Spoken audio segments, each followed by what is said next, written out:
오늘은 대한민국 부모들이 어려운 경제 상황 속에서도 사교육비를 많이 쓸 수밖에 없는 사회적, 심리적 원인과 그로 인해 발생하는 가정불화, 이혼, 저출산율의 상관관계를 깊이 있게 다뤄보겠습니다.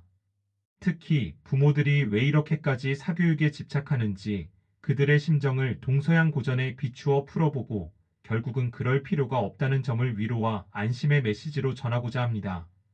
또한 사교육으로 인해 삶이 피폐해지지 않도록 현실적인 조언을 함께 나누고자 합니다. 첫째, 사교육비 지출의 사회적, 심리적 원인.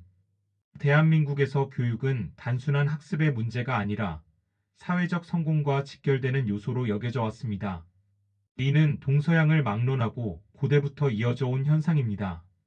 중국의 과거 제도를 생각해보면 한 가정이 가문의 영광을 위해 아들을 과거 시험에 합격시키려 했던 집념은 현재 대한민국에서 부모들이 자녀를 명문대에 보내기 위해 사교육에 열을 올리는 모습과 크게 다르지 않습니다. 조선시대에도 서당에서 한학을 익히고 과거 시험을 준비하느라 부모가 온 힘을 쏟았던 것처럼 오늘날 학원과 과외는 현대판 서당이라 할 수 있습니다. 심리적으로 부모들은 불안이라는 감정에서 자유롭지 못합니다. 아이가 다른 아이들보다 뒤처지지는 않을까? 좋은 대학을 가지 못하면 경쟁에서 밀려나지 않을까? 이러한 고민은 마치 고대 로마의 검투사가 경기장에서 살아남기 위해 끊임없이 훈련해야 했던 것과 같은 상황을 연상시킵니다. 경쟁이 곧 생존의 문제였던 것입니다. 부모들은 이러한 사회적 압박 속에서 최선을 다하고 있다고 믿으며 사교육비 지출을 어쩔 수 없는 선택이라 여깁니다. 사교육과 가정불화, 이혼율, 저출산의 상관관계. 하지만 이러한 선택은 종종 부작용을 낳습니다.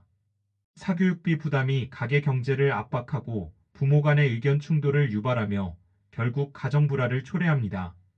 실제로 경제적 스트레스는 부부 갈등의 주요 원인 중 하나로 꼽힙니다.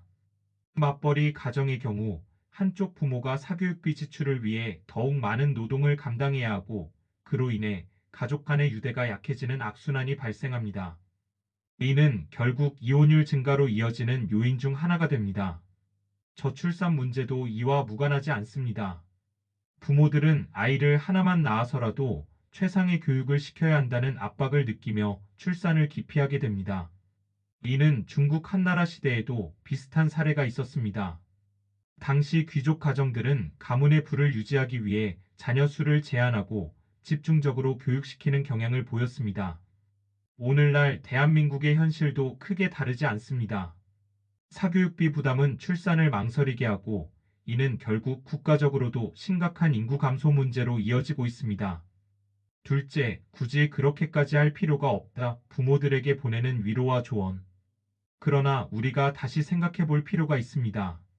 과연 사교육이 자녀의 미래를 결정하는 유일한 요소일까요? 동양 철학에서 강조하는 것은 균형입니다. 공자는 배우되 생각하지 않으면 어둡고 생각하되 배우지 않으면 위태롭다고 말했습니다. 교육은 중요하지만 균형을 잃은 교육은 오히려 독이 될 수도 있습니다. 서양 고전에서도 이에 대한 통찰을 얻을 수 있습니다. 소크라테스는 너 자신을 알라고 했습니다. 아이들은 각자의 재능과 가능성이 다릅니다. 모든 아이가 똑같은 기준에 맞춰 학원을 다녀야 한다는 생각은 그 자체로 비현실적입니다.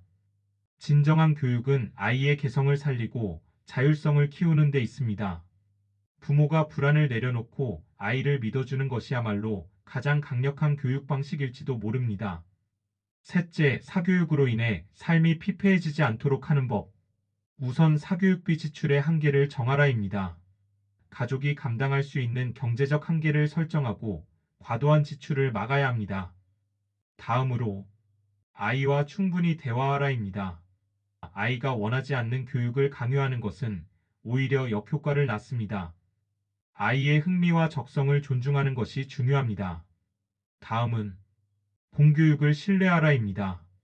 사교육이 전부가 아닙니다. 최근 공교육의 질이 점차 개선되고 있으며 자율학습과 토론 중심의 교육이 확대되고 있습니다. 네 번째로 가족의 유대를 소중히 여겨라입니다. 사교육에 집착하다 보면 정작 중요한 가족 간의 유대가 약해질 수 있습니다. 아이와 함께 시간을 보내는 것이 장기적으로 더 큰 영향을 미칠 수 있습니다. 마지막으로 다양한 인생의 가능성을 인정하라. 대학이 전부가 아닙니다.입니다. 세상은 다양한 길이 존재하며 성공의 기준도 다변화되고 있습니다. 부모님들 여러분이 지금 하는 걱정과 고민이 당연하다는 것을 누구보다도 잘 압니다. 하지만 사교육이 반드시 자녀의 행복을 보장해주는 것은 아닙니다. 오히려 균형 잡힌 교육과 안정적인 가정 환경이 아이에게 더 큰 영향을 미칩니다. 때로는 경쟁에서 한 걸음 물러서는 것이 더 나은 선택일 수도 있습니다. 중요한 것은 아이가 건강하고 행복하게 성장하는 것이 아닐까요? 우리는 아이에게 성공을 주려 하기보다 행복을 주는 길을 고민해야 합니다. 사교육의 무게에 짓눌려 힘들어하는 부모님들에게 그 무게를 조금 내려놓아도 된다는 말을 전하고 싶습니다. 아이를 믿어주고 가족을 소중히 여기며 균형 잡힌 교육을 실천하는 것이야말로 진정한 지혜가 아닐까요?